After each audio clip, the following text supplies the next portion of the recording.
Welcome into your morning sports report. I'm Rocco DeSangro. It's a win streak that the rest of football might not recognize or care about. But here in Baltimore, the Ravens take pride in their preseason success. 23 straight preseason wins. It's an NFL record, and it really says a lot about the depth of this team. It speaks a lot, to how they developed the team, and just what I know about preseason and how you plan for your team that you own, but obviously it's only 53 spots, and you're always playing for another team as well.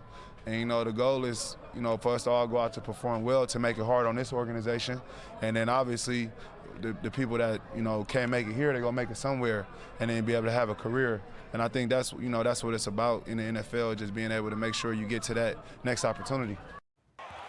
It's always great to see athletes give back to their communities, and that's exactly what Jameer Young will be doing on Saturday. The Maryland guard will host a basketball skills camp today at Bowie City Gym, giving kids a chance to learn some skills from one of the best in the Big Ten. I'm extremely excited. I'm blessed to be able to do this, especially for my community.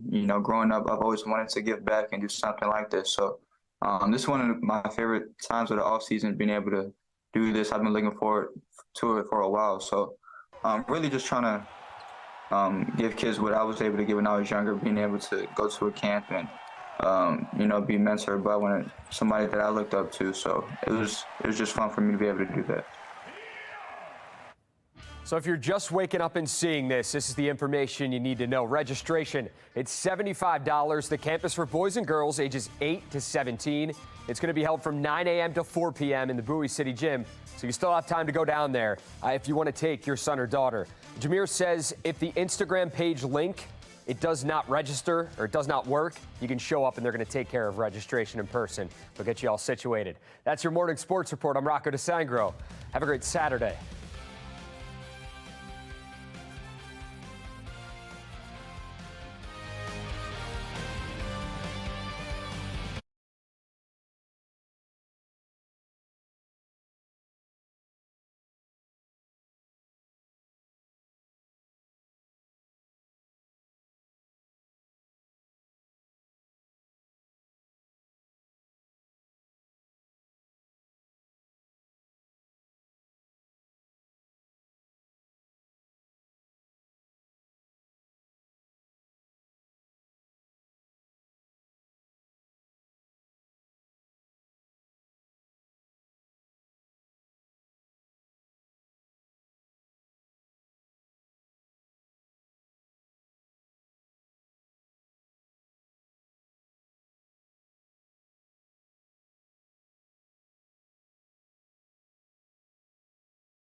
FOX45 continues to investigate Safe Streets and their role in the Brooklyn Day mass shooting. This morning, why some are questioning who's responsible for the program. And police still investigating the murder of mother Rachel Morin in Harford County.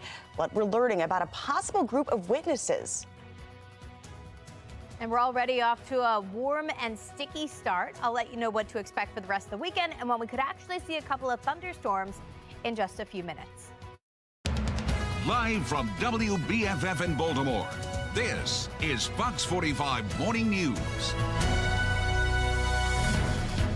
Well, we're starting you off with a live look over Sydney, Australia, where England beat Colombia 2-1 in the Women's World Cup. Let's bring you back here to Baltimore. Thanks for being with us this Saturday, August 12th. I'm Taylor Stewart. Let's go ahead and get to your forecast. Meteorologist Amy Aronson, what's in store for us this Saturday? Yeah, our own big sporting event here, of course. We've got Ravens preseason today, so exciting stuff. We're already heating things up. We're off to a warm and a sticky start, so I'm breaking out that heat index graphic. Upper 70s, low 80s to get things started. That's how warm it feels when you step out, maybe to walk the dog, take a quick jog, or run this morning. And it's only going to get hotter. Maybe you're planning on some pool time this afternoon. Temperatures will be heating their way through the 80s into the 90s at that point. You factor in some humidity, and it's a little hotter than that. Even Sunday, it's just as warm, just as sticky, upper 80s to low 90s once again with more humidity. Now, what this is not showing is our storm chance. We do have a slight storm chance for tonight, and that could have an impact on that Ravens preseason game. I'll break down the timeline of the storms and let you know what it means for that in just about 10 minutes. Taylor? This morning in a city in crisis, Fox 45 News continues to investigate Safe Streets, the city's flagship crime-fighting organization. Fox 45's Mackenzie Frost has the latest on why some are now questioning who's responsible for this program. We got a glimpse of the back and forth during the city council hearing last month following the Brooklyn mass shooting. The city says the nonprofits run the Safe Streets sites. The nonprofits often defer to the city when asked questions about how the program operates, yet City Hall still remains silent.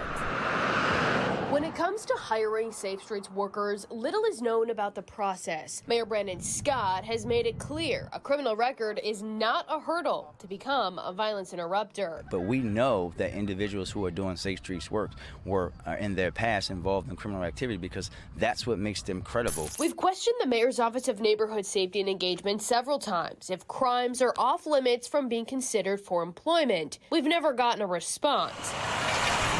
But based on a Fox 45 News investigation, it's becoming clear there may be no limits on a criminal rap sheet. Vernon Harper was hired as a violence interrupter for the Brooklyn Safe Streets site sometime after he got out of prison in 2013, serving time for a 1994 second-degree murder conviction. And in October of 2022, Harper pleaded guilty to federal drug charges. Prosecutors say Harper was coming from his Pikesville home to Brooklyn, where he worked for Safe Streets, to sell fentanyl. That Safe Streets site run by Catholic Charities, a nonprofit we've rarely gotten responses from when we ask questions about Safe Streets, including these questions we sent on July 24th asking, are you aware of any criminal activity occurring in the Safe Streets program? If so, what instances are you aware of? And do you notify Monzi if or when there is an allegation of criminal activity by a Safe Streets worker? July 25th, we sent the questions again after not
Marilyn Mosby is requesting her perjury and mortgage fraud trial, which is slated to open at Baltimore's federal courthouse in November, to be moved to a federal courthouse in Greenbelt. In a 900-page motion filed in June, Mosby's defense team claimed the former state attorney had endured a deluge of media criticism, insisting she could not receive a fair trial in Baltimore under these conditions. But prosecutors have disputed those claims, with the U.S. attorney accusing Mosby of generating much of the publicity herself. Defense attorney Jeremy Aldridge, who's not involved with this case, says argument over the change of venue seems similar to one Mosby herself made when she was prosecuting 6 police officers for the death of Freddie Gray. When Marilyn Mosby was handling the Freddie Gray prosecutions, the defense attorneys were seeking to transfer venue to a neighboring county. And Marilyn Mosby said that the prosecution of those cases deserves to be in this very city. And so it begs the same question. Does Marilyn Mosby's prosecution beg to be in this city? A judge will have the final say at a hearing next month. Stick with Fox 45 News for continuing coverage here. You can find the latest on this case at foxbaltimore.com. Car thefts on the rise in and around Baltimore, with many of the suspects teenagers. We'll have the latest on the most recent incident and when a juvenile driver struck a police officer. And many of those young people cannot be charged due to youth protection laws in Maryland. Up next, a legal expert weighs in on how it's affecting city crime. You're watching Fox 45 Morning News Weekend Edition, all local, all morning.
All right, let's get over to your Saturday forecast. I think we're looking at the 90s, but let's get it right on over to meteorologist Amy Aronson, because she's got all the deets. Yeah, it's going to be a hot one today. We are taking a look down at M&T Bank Stadium as they gear up for the first preseason game. Exciting stuff. Not going to feel like football weather, though. It's already pretty toasty out there. We're at 80 degrees under sunny skies, plus the dew points are creeping up. So that indicates how much moisture we're working with. Right now, that number is sitting at 69. When it gets to 70, yeah, humidity becomes a little more noticeable. And that's definitely going to be the case today. I'm also keeping a watchful eye on this little cold front off to our west here. That's going to press our direction later on and send us the opportunity for at least a stray shower and isolated storm.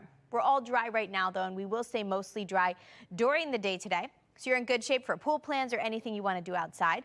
Just make sure you're staying hydrated and taking breaks in the shade, because this is where we're headed. 90s today, low to mid 90s this afternoon with a mix of sun and clouds. Stopping the clock at 7 o'clock for kickoff for that preseason game. We're in good shape at that point. You may encounter a brief shower as you head home later tonight. This is 11 o'clock with a few showers pushing through then. Sunday looks drier. It's going to be just as hot, just as humid. Temperatures make a run for the upper 80s, low 90s again. With humidity, feels a little hotter than that. Then on Monday, we're tracking actually a better chance for some showers and storms with a stronger cold front. This future scan takes us up through 12 o'clock. You'll notice skies cloud up at that point, and I think most of the showers and most of the storms then come through late Monday afternoon through Monday evening. So not a lot of storms to worry about during the day today. It's just going to be hot and steamy. Make sure you're staying hydrated. We've got plenty of sunshine ahead of us with high temperatures in the low 90s today. Feels a little hotter than that. For the Ravens preseason game tonight, we're in good shape at kickoff. I did throw in that chance for an isolated storm as the game wraps up. Temperatures will be on the muggy side, hanging out in the low 80s through the end of that game. Also tonight, the Perseid meteor shower. This is something cool, 100 meteors per hour. With the waning crescent moon, the sky will be mostly dark, so you should be able to see it. Just go somewhere dark and look up. And that's actually going to peak overnight tonight through dawn tomorrow morning. So weather should cooperate for that too. After that, it's just hot on Sunday, and then we do have a chance for stronger storms late Monday. Taylor? All right, sounds good. It has now been more than a month since 28 people were injured, 2 people killed in the Brooklyn Homes mass shooting.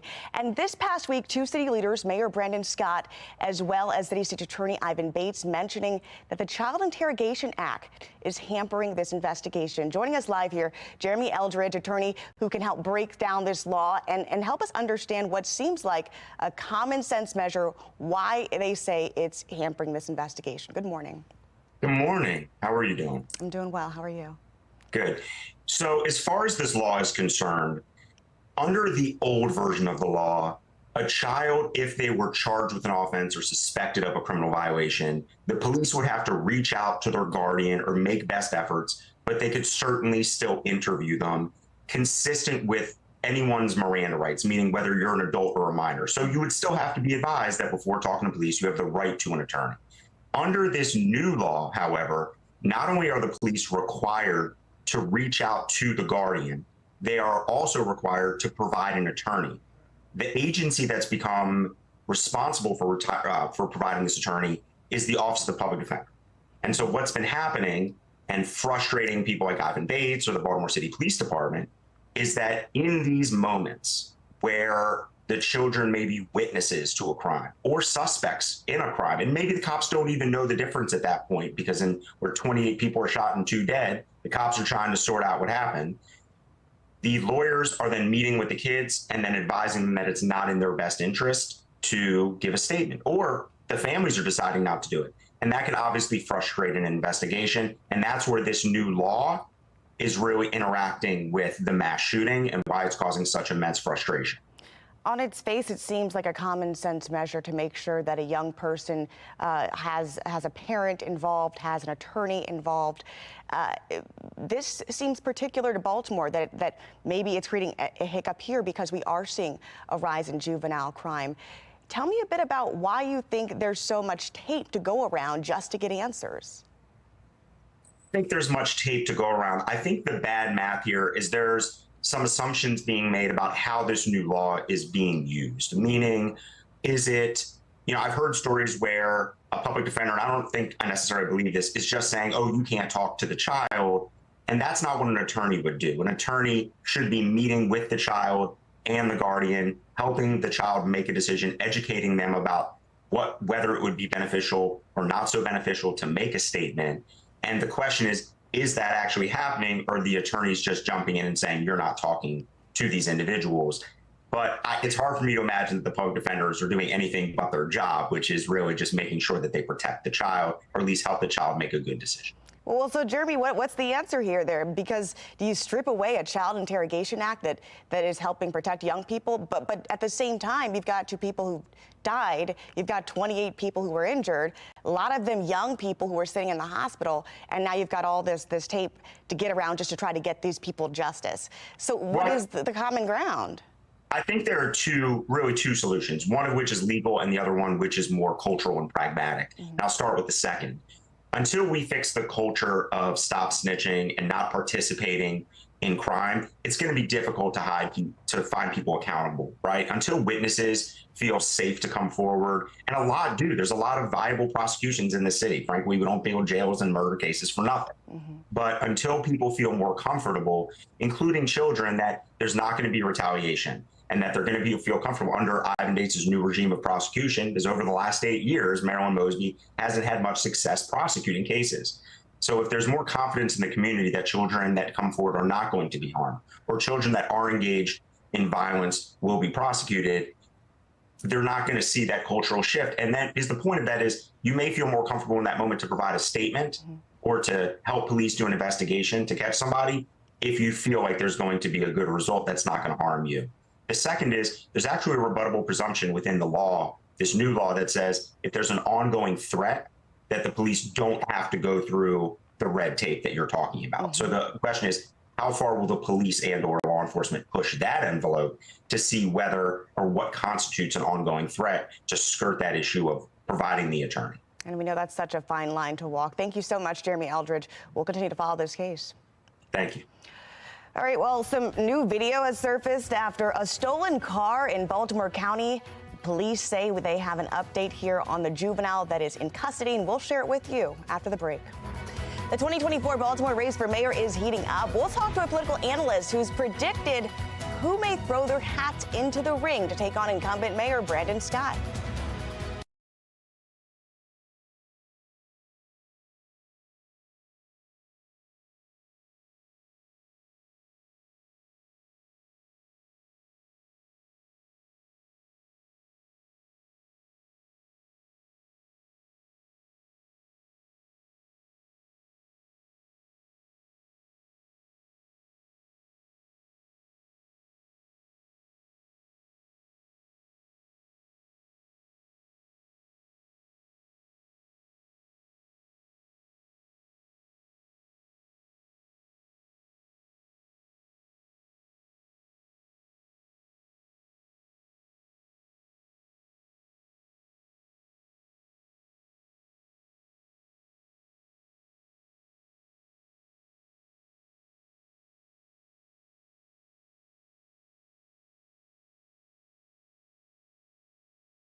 The 2024 Baltimore race for mayor is inching closer, but right now, very few people have thrown their hats in the ring to take on incumbent Mayor Brandon Scott. Those announcements could come soon, though. Political analyst John Deedy joins us live this morning to weigh in. Good morning, John. Good morning. Now, when do you think things will start to really take shape and heat up? More announcements that could come out. When do you think we'll start to see those? I think if anyone makes a final decision, it's going to be in September, because trying to do this during the summer when people aren't paying attention on vacation, you're not going to get any traction, momentum. So I think really September and October are going to be the times where people have to make decisions. Well, Councilman Eric Costello announced this week he's going to run for re-election, opting not to run for mayor, which many rumored he would do. Now, plus Comptroller Bill Henry is also announcing this week he's not going to run for mayor. Did either of those announcements come as a surprise to you? You think they would have been serious contenders in this race? I'm not surprised at all, mainly because Brandon Scott has three things going for him. First, $500,000 in the bank. So you've got to compete with that. That's difficult. The other thing he has going for him is a lowering crime rate, mainly the murder rate. We're at 166 this year. Last year at this time, it was about 215. He gets that under 300 by a good margin. Re-election's easy for him because he's kept a campaign promise. The other thing Brandon Scott has going for him is baby. He's going to be a new father. People like that type of stuff. He's going to be asked more questions about that. That's something that can tug at voters' hearts. And I think that that's something that's going to have a big factor coming in. I think that's one reason some people are opting out, because it's increasing his likability. And people like to vote for candidates they like. But on the topic of the issues that are going to be most important in this race, obviously you said crime. Is there anything else that's super topical in this particular race for mayor that you think the candidates should be looking at seriously as they try to make their pitch to voters? I think the other issues that are going to come into play is obviously education. Because people are concerned about education, the city. Also, the other thing that's going to come into play is the issue of vacant housing. The fact that not just vacant housing in bad neighborhoods, but downtown buildings, places like the Inner Harbor, they're basically standing there with no business, nothing's going on there. What is going to be done to redevelop these type of areas? So I think that that's one thing that's going to come into play a lot as far as that issue. As far as you mentioned with education, former Mayor Sheila Dixon has hinted she may run, setting up potentially a primary rerun of what we saw in 2020. Now, in your opinion, do you think she has a serious chance in this race? If she runs against Mayor Scott, who wins this? I think the difficulty Sheila Dixon would have is being able to raise enough money. Yes, she has high name recognition but the problem is some of the previous problems regarding ethical things still haunt her years later. I've talked to business leaders who basically said the big issue they've always had against supporting her since that time period was the ethical stuff. And I think that's going to be a very difficult thing. She has done a variety of mea culpas, but the problem is people haven't gone over that. And that's going to be a big road. It would really, for her to have a really good chance, would be a lot of things imploding on Mayor Scott. And I haven't seen that happen. All right, well, we will keep our eyes on this as it starts to heat up and take shape. The race for mayor 2024 is just ahead. Thank you so much, political analyst John Dede. You're welcome. It's a big day for Ravens fans. You're looking at live pictures of M&T Bank Stadium as the Ravens host the Philadelphia Eagles for their preseason opener tomorrow. The question for tonight, can Baltimore keep its historic preseason winning streak going strong? 23 preseasons, and the Ravens haven't lost a game yet. Whether you watch the game from the bank or at home, we want to see it. How are you cheering on the Ravens today? Share those photos and videos with us. You can scan the QR code on your screen. It's going to take you to foxbaltimore.com/chime-in. You can upload your pictures and videos there. It's all powered by Stackla. Coming up next, new details in the murder of mother Rachel Morin in Harper County. What police are saying they may identified as they talk to a group of witnesses. The latest on the ongoing investigation just ahead. And a mild start to your morning, but the heat is expected to return today. Meteorologist Amy Aronson has your weekend forecast. You're watching Fox 45 Morning News Weekend Edition, all local, all morning.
Live from WBFF in Baltimore, this is Fox 45 Morning News.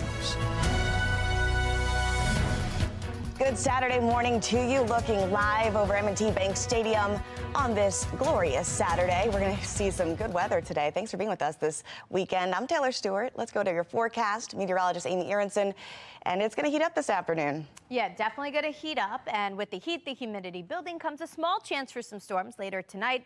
They're well west of here right now. You can see the lightning bolt showing up actually close to Indianapolis, meaning it's dry, it's quiet for us. So things are pretty tranquil to begin, but already it feels a little sticky out there, and it's only going to get hotter as the day continues. We're starting off with a mix of the 70s to near 80 degrees already. These are actual temperatures, so you've got to take into account just a little bit of humidity, making it feel about 5 degrees warmer. And that's going to be the case all day long. We will enjoy a mix of sun and clouds through the afternoon, with high temperatures heating their way into the 90s at that point. You factor in humidity, feels a little hotter than that. And then tonight, that's when I throw in that chance for at least an isolated shower or thunderstorm. I'll explain exactly when they develop and what that means for the Ravens preseason game tonight in just about 10 minutes. Taylor? In Harford County, the search for a killer continues. 37-year-old Rachel Morin went missing last weekend. Now, the body of the mother of 5 was found just a day later on the popular walking trail in Bel Air. 6 days later, no word yet of a suspect. Now the Harford County Sheriff's Office is calling on the public for information about who possibly killed Rachel Morin. It comes as we learn police may have identified a group of witnesses. Fox 45's Rebecca Pryor joins us with the latest. This is my happy place. Bel Air's well-traveled Ma and Pa walking trail. Once Mary Bloomberg's path to peace and tranquility. Now, there was a little apprehension. The scene of a terrible tragedy. I just felt the sadness when I kept seeing the flowers all over the trail. Police presence remaining high as the search for a suspect continues in the case of Rachel Morin, whose pictures line the trees, a touching tribute from her family. Which I think is a beautiful thing.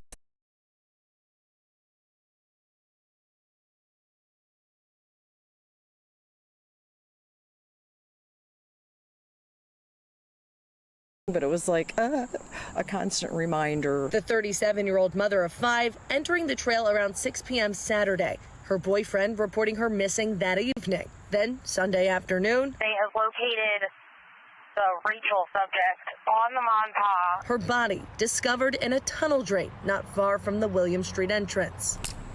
I understand many of you want answers, and we do too. Almost a week out from the alleged murder, no suspects named and no details released concerning her death. Instead, law enforcement renewing calls for new information, establishing an email for community tips. And Friday morning, a group of 4 potential witnesses that may have observed Rachel Morin on the trail tracked down. Intensifying the investigation, Maryland State Police and FBI agents also brought on to analyze evidence. I think they're working it as expeditiously as they can. Former FBI agent Tyrone Powers warning, the longer an investigation lingers, the more difficult it is to make an arrest. However, there's a lot to pull together. In the field, we always say don't rush to judgment, no matter how much publicity they're getting, because then you may get the arrest, but you may lose the case. Meanwhile, Rachel's family enlisting nationally renowned criminal defense attorney Joseph Murthaugh to represent them as they ask for privacy during this difficult time. We have to have police on our beautiful little trail, and it shouldn't be like that. Now, the Harford County Sheriff's Office wants tips from anybody who was around the trail on the day Morin's body was found this past Sunday. You can go ahead and call this number on your screen, 1-888-540-8477. That is the Harford County tip line. In Baltimore County, we're seeing the moments after police say a stolen car struck one of its officers. Now, this happened Wednesday. The officer survived, but as Vincent Hill reports, one teenager is behind bars and another one is still loose. Wait. In Baltimore County, a familiar pattern captured on video just after 5:30 Wednesday morning. 3 vehicles, young boys hanging around the vehicles. They arrived in Hondas and Kias, and they were looking at other vehicles. A group of suspects casing a neighborhood in stolen cars only to steal more. 2 dark-colored Hondas and a silver Kia. Baltimore County Police quickly find the 3 vehicles, but the suspects sped off. 2 got away, the other. 12% 54 metal at Iron Halliburton. I'm 10-4. All airbags were released. Crashing into an unmarked Baltimore County police car. The officer suffered minor injuries and did go to the hospital, but has since been released. Baltimore County Detective Trey Corbin says the person behind the wheel, a juvenile. That individual was a 15-year-old juvenile, and he was taken into custody. Baltimore County Police say they're working with other counties to get a grip on this rash of thefts. We actually are current members of the Regional Auto Theft Task Force. It's our department, it's Baltimore City, Anne Arundel County, and the state police. In Anne Arundel County, 5 juveniles from Baltimore City crashing a stolen Kia into Michael Dunster's fence. There's no accountability, no responsibility, and so they think they can do whatever they want. I mean, what's a 13-year-old doing out at midnight jacking cars? Danny, who lives a few blocks away and called 911 when his neighbor's Kia was stolen, shares that frustration. It's getting bad out here, and it's going to take one neighbor, just one neighbor to proceed to go at them, and that's all that's going to happen. The next thing you know, you're going to hear about a homicide. Vincent Hill, Fox 45 News. All right, well, there's a new park open in Baltimore County. Local leaders, including County Executive Johnny Oshevsky, were joined by community groups in Sparrows Point for the groundbreaking. Organizers say the park will be a critical new community space for an area that has not seen a similar project in over 20 years. We're making millions of dollars of investment across Baltimore County, updating our outdated facilities, building new recreation activity centers, really making sure that these quality of life investments are being made equitably and in all of our neighborhoods across Baltimore County. The park will include a nearly $20 million investment in recreational facilities, including multiple basketball courts, a football field with lights so people can use it late into the day, and a kayak launch point. Negotiations continue between movie studios and writers in Hollywood. We have the details on the latest counter proposal and what it could mean for your favorite shows. And we've got heat, humidity, plus a couple of chances for some storms. Actually, we could see a stray storm later tonight. Hot and humid for your Sunday with more storms more likely come Monday. I'll break down the timeline of all of this in just a couple of minutes. It's 9:37. You're watching Fox 45 Morning News. Coming up this week on Full Measure. Come on, Mickey Pants. There's a critical shortage of emergency veterinarian care. Pet owners end up seeking help in distant cities or even other states, sometimes finding nobody to treat their animals. We'll look at what's behind America's vet shortage. For most young people in America, social media is part of daily life, but a growing reality is the stress and psychological damage it can cause. We dig into the phenomenon. And is it possible to turn around big city crime and vice? You may be surprised what we found when we returned to San Francisco's notorious crime-ridden Tenderloin district and its open-air drug market. That's this week on Full Measure.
All right, taking a live look now over Hollywood. Wish you were here.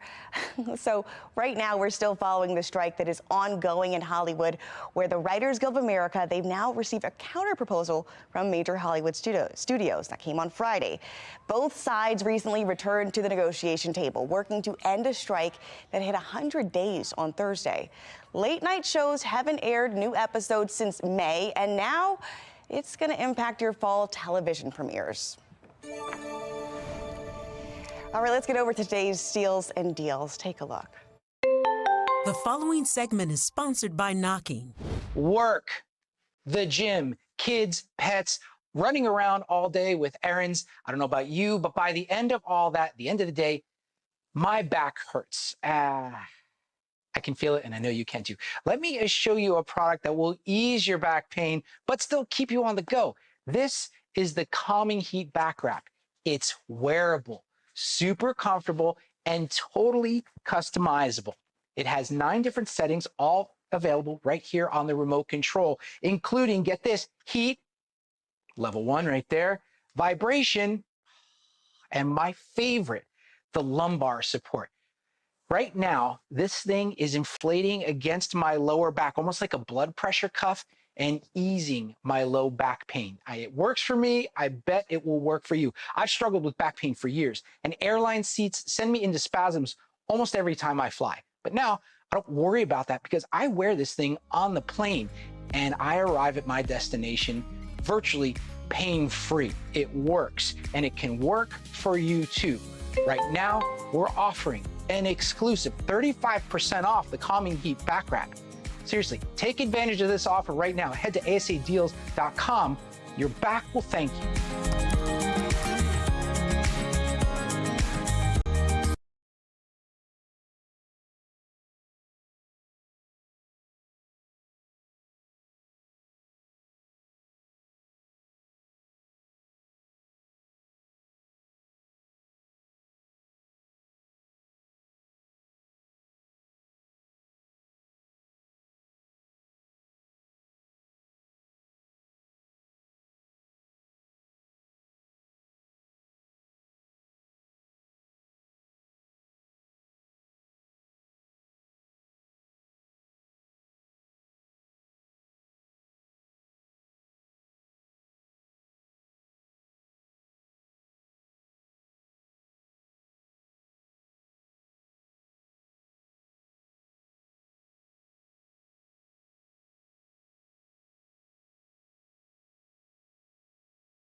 All right, in your Maryland moment today, some small signs of hope are popping up around Maryland in some unlikely places.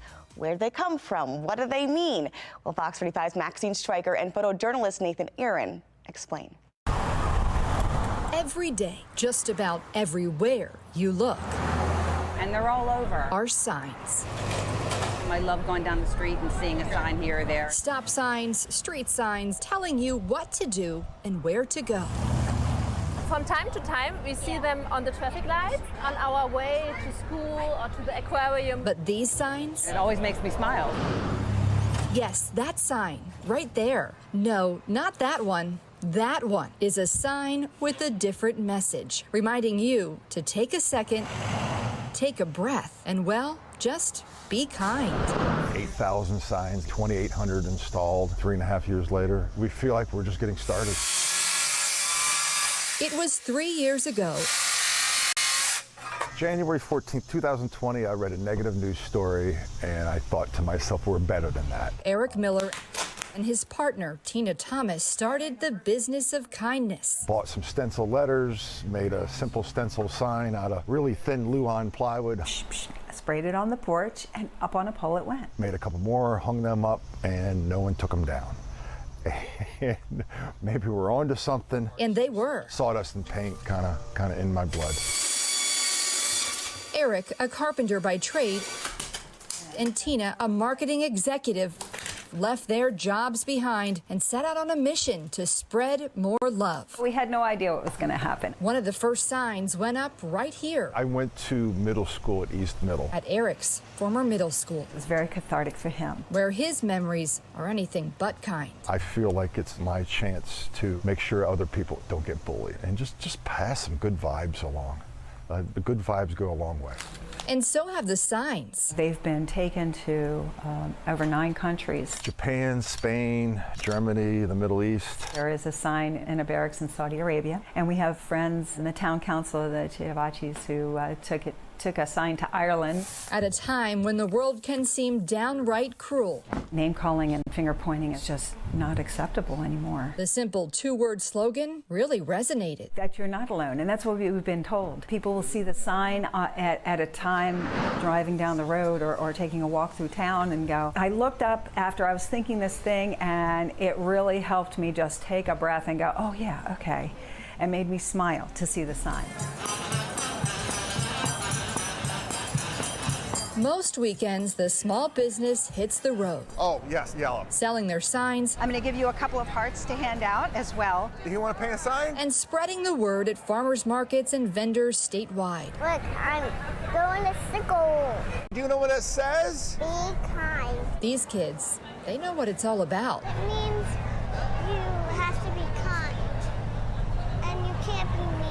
If you're rushed to other people, then they give it back. It means being nice to other kids or other adults. It's true. Kindness can mean so many things. It just means to be selfless and just keep in mind that people right now are going through a lot. To bring a smile to somebody's face. And in reality, it's not that difficult to do. It's not a hard thing at all. Just be kind. Just treat people as you want to be treated, and you don't know what anybody else is going through, so just be nice. You don't have to wait for a sign. In a world you could be anything, be kind. Just give it a try and see what happens. Oh, please, it's beautiful. In Baltimore. Yay! Oh, that's beautiful. Maxine Stryker, Fox 45 News. Literally costs you nothing, but gives someone else everything. Just being kind. Go ahead, meteorologist Amy Aronson. Let's start off with our kind of forecast we want to hear today. Yeah, we're dry, we're sunny, we're heating up though to begin. So a typical summery weekend ahead of us here in Baltimore. We do have a brief storm chance, but not a big one this weekend. Not enough to ruin outdoor weekend plans. It's already warm though. We've got upper 70s, low 80s to begin. We have that sticky feel, so a little bit of humidity is back too. And we're also keeping a watchful eye on that little weak cold front off to our west. That sends us that brief storm chance later on. Nothing really significant. I think our bigger storm chance actually holds off until Monday. But today's comes with a marginal risk for severe weather. You'll notice the higher risk is to our north. That's where we find the yellows and the oranges. For us, we're on a scale 1 to 5, so the lowest part of the scale. That means some gusty winds possible with any storm that manages to fire up later on. You'll notice most of the day is dry. The strongest storms are well north of here. For us, we are just tracking a couple of showers, and it's mainly late tonight. So as that Ravens preseason game actually wraps up. After that, we're dry for the remainder of the weekend. Things look pretty quiet Sunday morning. High pressure builds in Sunday afternoon, sending us plenty of sunshine. Clouds will roll back in on Monday, though. Monday starts off dry. We're dry through midday, but then I think after that, that stronger storm system moves in, and that sends us a higher risk for some storms. Already a couple days out, we're included in a marginal risk for severe weather. Once again, that's low on the threat level scale for now. We'll have to monitor this. I think we could be tracking a potential weather alert day by the end of the day on Monday. But this weekend, you really don't have to worry about much in terms of storms. Great for some pool time if you plan to stay cool there. Highs headed into the low 90s this afternoon. You factor in humidity, feels more like mid-90s.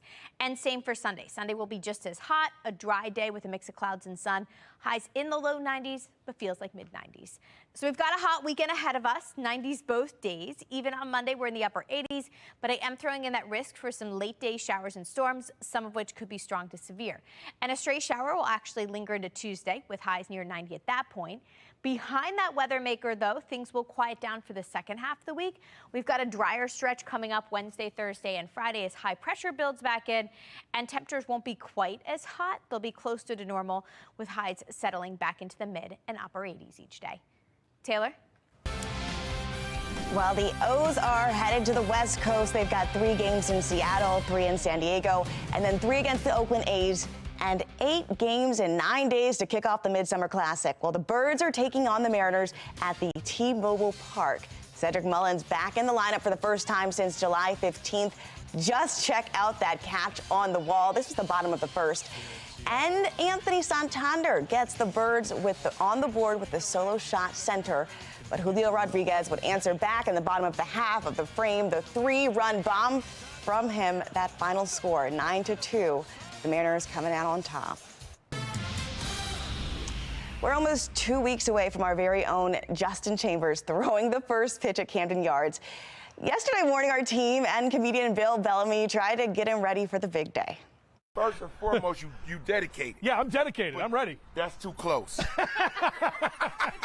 Wait, where'd you throw out the first pitch? I threw out the first pitch at Houston Astros game. Ooh, okay, and nice. That was like when they won the World Series. I was in Houston. Were they cheating at that time too? Yeah, I don't know, but anyway, right here it's too close. Let me show you how close, how far it really is. Try it. No, you try it. Come on, Bill Bellamy. Let's go. Come on. Let's go. Come on. Yeah! All right. But I'm trying to tell him. Justin, you got this. All right, let's get it. Oh, pretty good. That's still a strike. Oh, we're supposed to be heckling too, though. It was just way too much fun yesterday watching Justin learn to pitch. Remember, Justin's first pitch is going to be before the O's game, August 27th, when they take on the Colorado Rockies. We're going to show you how he's getting ready leading up to his first pitch. It's a lot of work to do. All right, stick with Fox 45 Morning News after the break. Meteorologist Amy Aronson has her exclusive 7-day forecast. You're watching Fox 45 Morning News Weekend Edition, all local, all morning.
59-55 on this Saturday. Bright sunshine down at Camden Yards today. Of course, Orioles out of town right now on the West Coast. But today, it's all about the Ravens. Little preseason action. So exciting. I can't believe, kind of like the kickoff to football season, sort of, the unofficial kickoff, I guess. Here's what you're expecting if you are headed out to the game tonight to cheer on the Ravens against the Eagles. Warm and muggy for kickoff. We're in the mid-80s to start. I did throw in a brief shower storm chance at the end of the game, but I think most of the game is drying. You might just encounter that on your drive home later tonight. So a small chance for that tonight. Otherwise, it's hot, it's humid both today and tomorrow. Highs in the 90s, feel like temperatures even hotter than that. It's Monday that comes with a greater threat for showers and storms. I think we've got a potential weather alert on Monday because of the storms, actually. So be prepared for that. A stray shower wraps up early Tuesday. And after that, not quite as hot. Also drier for the second half of the week. So it looks like Wednesday, Thursday, and Friday, high pressure settles back in, sending us some sunshine.